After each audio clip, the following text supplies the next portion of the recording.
Друзья, ну а мы продолжаем нашу утреннюю программу. И, как я вам обещала, сегодня в нашей студии гостья, врач-гинеколог, эндокринолог высшей категории, репродуктолог Каирбекова Зауре Куттугуловна. Зауре, здравствуйте. Добрый день. Спасибо большое, что этим ранним утром вы сегодня с нами на нашем телеканале «Утрар». Сегодня у нас с вами довольно такая щепетильная и, можно даже сказать, не побоюсь этого слова, деликатная тема. Репродукция человека, да, будем так говорить. Вы расскажите вначале о себе, нам хочется послушать с телезрителями, и чем занимается ваш центр. Спасибо вам большое еще раз. Я врач-гинеколог, эндокринолог, репродуктолог Каирбекова Зауре Куттугуловна. Больше 11 лет я уже занимаюсь вопросами бесплодия, невынашивания, беременности. И в настоящее время я сейчас работаю в Институте репродуктивной медицины города Шымкент. Я хочу сказать, вы знаете, в этом году Институт репродуктивной медицины справляет такую красивую дату, я не хочу говорить круглую, красивую дату, 25 лет, как открылся этот центр, да, наш центр. Да. И вот уже на протяжении, вот благодаря 25 лет, уже в нашем центре родилось более 10 тысяч детей. Я хотела бы сказать, что руководителем, организатором 25 лет назад, кто открыл первый ЭКО-центр в Казахстане, является наш генеральный директор Джусубалиева Тамара Муфтаховна. И вот я хотела бы, раз у нас сегодня такая тема вопросов ЭКО, да, я хотела бы сказать, вот очень много мифов ходит вокруг наших детишек, которые родились после ЭКО, да, правда же? И вот смотрите, я не знаю, вот говорят, что дети не такие, которые родились после ЭКО. Я вот думаю, там у них есть... А как это, Зауре, как это не такие? Ну вот смотрите, думают, наверное, что там у них есть рожки, да, хвостики. Нет, они такие же обыкновенные дети. Да, утрируем, да, шутим. Да, но вы знаете, они такие же обыкновенные дети. Вот смотрите, Луиза Браун, да, которая родилась в 1978 году, это первый ребенок в мире, который родился после ЭКО. Ей сейчас более уже 40 лет, да, уже ей.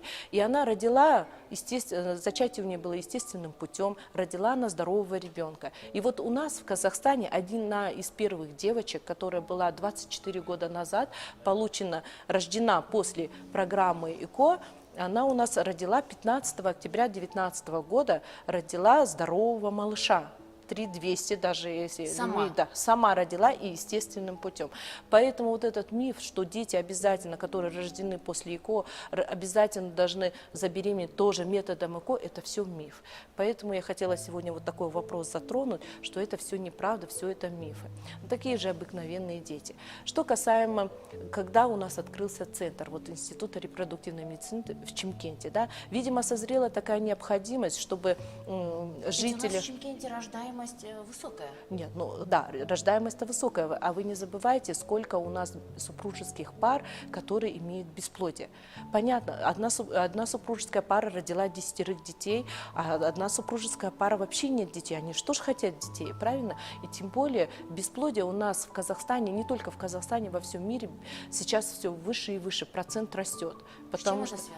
А вы знаете, это связано с тем, что сейчас у нас растет еще и мужской фактор. Мы забываем про мужчин. Раньше, если у нас считалось, что бесплодие это в основном это женский фактор, там 51%. А сейчас вот по мировой статистике, да, идет, что 51% это проблема у мужчин идет. То есть идет нарушение в сперматогенезе, то есть идет нарушение показателей спермограммы, и женщина не может забеременеть, а у женщины все хорошо.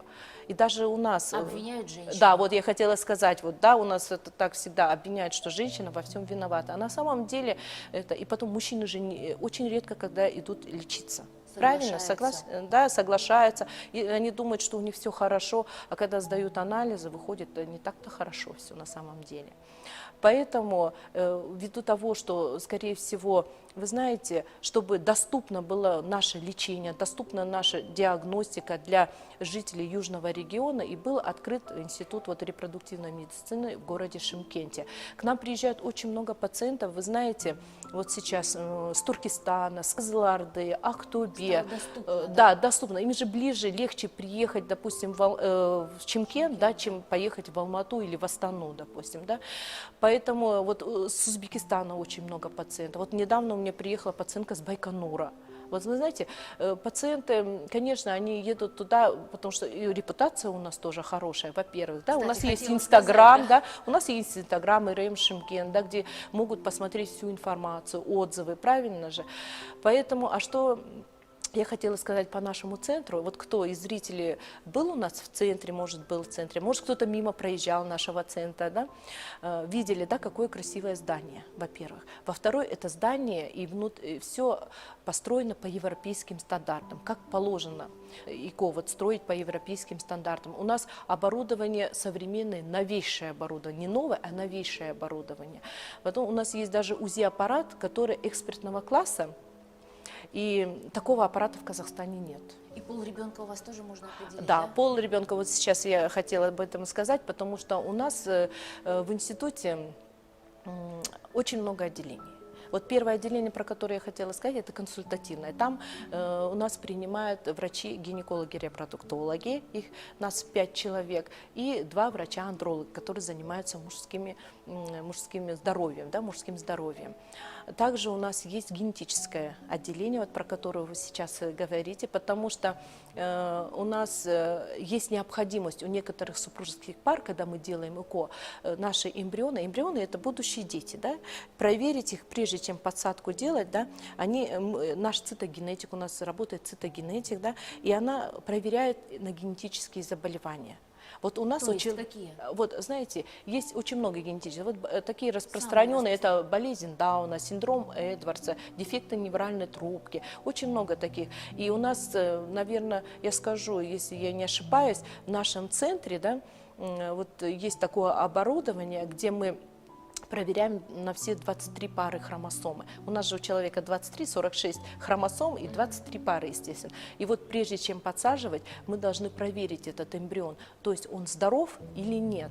Если он не здоров, мы не подсаживаем такой эмбрион, потому что все равно или родится ребенок с генетической патологией, да, это же неизлечимо, или, допустим, произойдет замершая или выкидыш беременность. Ну, прервется беременность, так. И потом мы можем определить пол, да, вы совершенно верно. Вот уже наш центр функционирует с 5 марта 2020 года, да, и вот приходят же пациенты, и много очень пациентов, вот именно, наверное, для этого Чимкент, это, наверное, характерно, да, именно нужен, там, допустим, мальчик. Вот она пришла, у них 5 девочек. Мальчики, да, спросом пользуются? Вот спросом пользуются у вас Кстати, мальчики. любят мужчины? Любят? Больше своих девочек, дочек, папы да. всегда любят Да, я девочек. согласна, любят дочек, они ближе к дочерям своим, да. Ну, конечно, это их желание, и мы можем это сделать. И у нас есть такие услуги, когда мы определяем и пол ребенка, определяем вот и генетические заболевания. Также в нашем центре есть лабораторное отделение, где вы можете сдать все необходимые анализы, не выходя из нашего центра. Ой, это Да. здорово. Также у нас есть отделение оперативной гинекологии, где проводятся оперативные вмешательства, даже лапароскопические операции, гистероскопии. Очень много делается операций по, допустим, пластическим операциям. Вот, То есть? ну, пластические операции это делается, ну, пластика влагалища, вот когда идет опущение, допустим, это все. И я хотела бы здесь заострить внимание наших телезрителей, да, что в нашем центре в этом году мы получили 285 квот на лапароскопические операции, то есть это бесплатно. 500 квот мы получили на гистероскопии, и 322 квоты мы получили именно на ЭКО-программы по квоте. Да. Поэтому А как могут... ими можно воспользоваться? Вот я хочу сказать, вот у нас уже ИКО-программа бесплатно по квоте, у нас уже в Казахстане уже около 11 лет существует. Да? Для того, чтобы получить, согласно приказу, у нас есть 627 приказ, и там всего 2 показания. Это первое показание, это со стороны женщины, то есть женское бесплодие, то есть Если у женщины отсутствуют маточные трубы, или у женщин непроходимы маточные трубы, да, или, допустим, их открыли когда-то во время операции, но беременность не наступила, все, они функционально неактивны.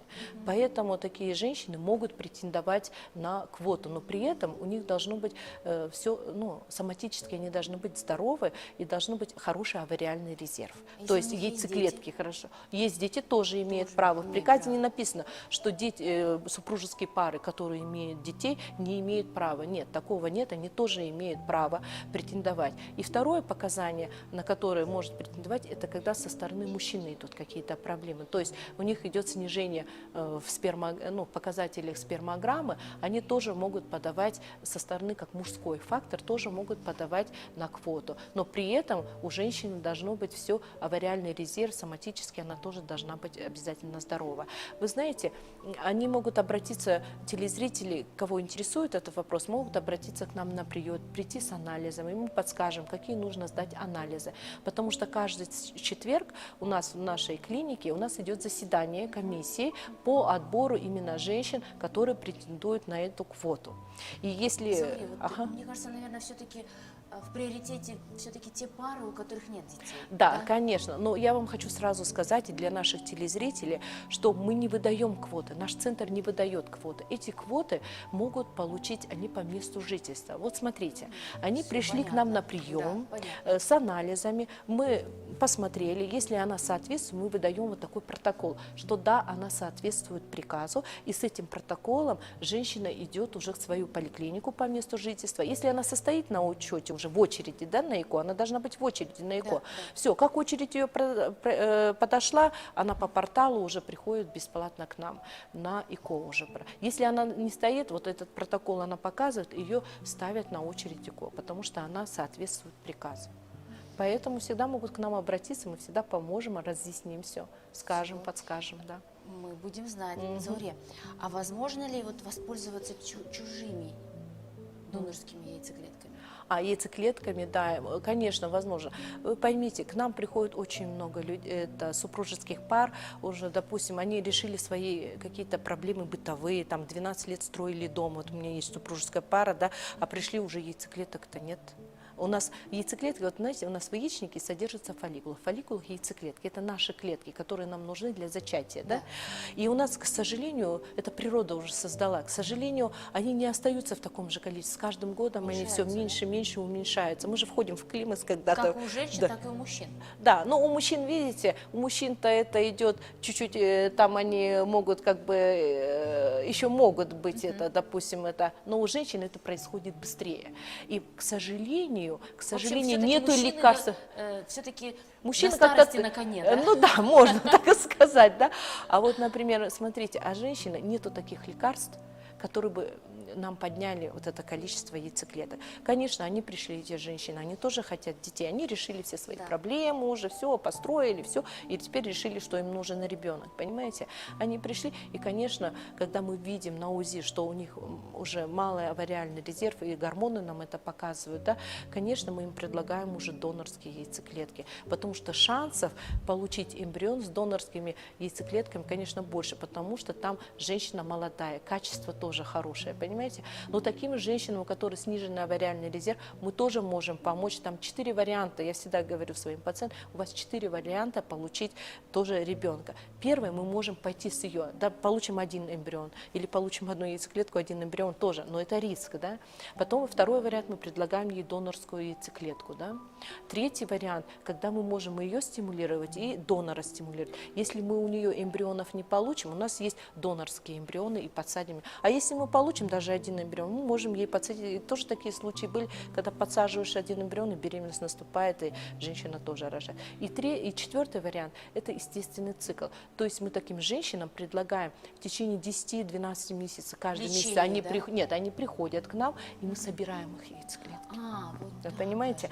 даже, То есть мы их каждый месяц, они приходят к нам, мы смотрим на УЗИ, если растет фолликул, мы его пунктируем и смотрим, есть яйцеклетка, нет. Если даже есть яйцеклетка, мы смотрим, какого она качества, можем мы ее заморозить или нет. И вот так мы и замораживаем, и собираем. Если мы соберем там определенное количество, мы ее оплодотворяем и получаем эмбрионы, и делаем подсадку. Но это длительный процесс, видите ли, у кого-то 10 месяцев занимает, у кого-то 12 месяцев занимает.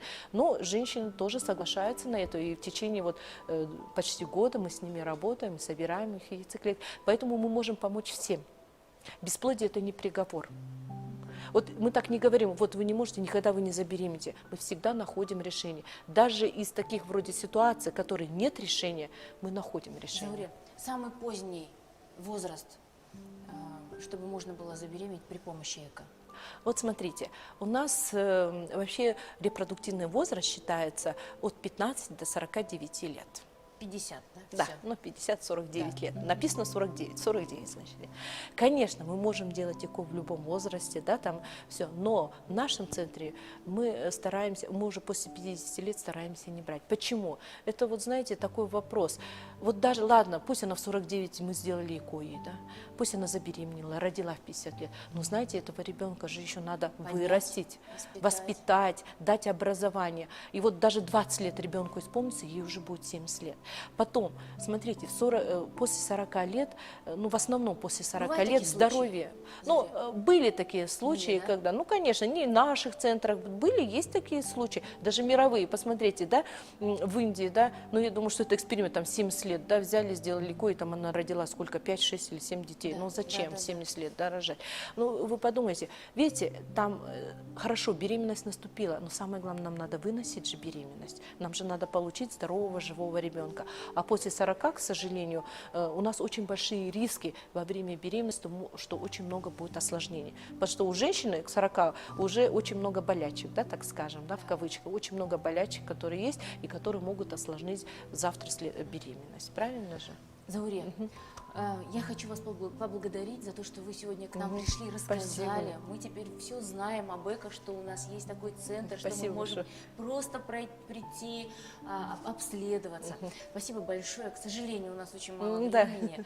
Я благодарю вас, что сегодня этим ранним утром вы были с нами. Спасибо вам большое тоже за приглашение. Спасибо вам большое. Друзья, ну а вы не переключайтесь, все самое интересное впереди.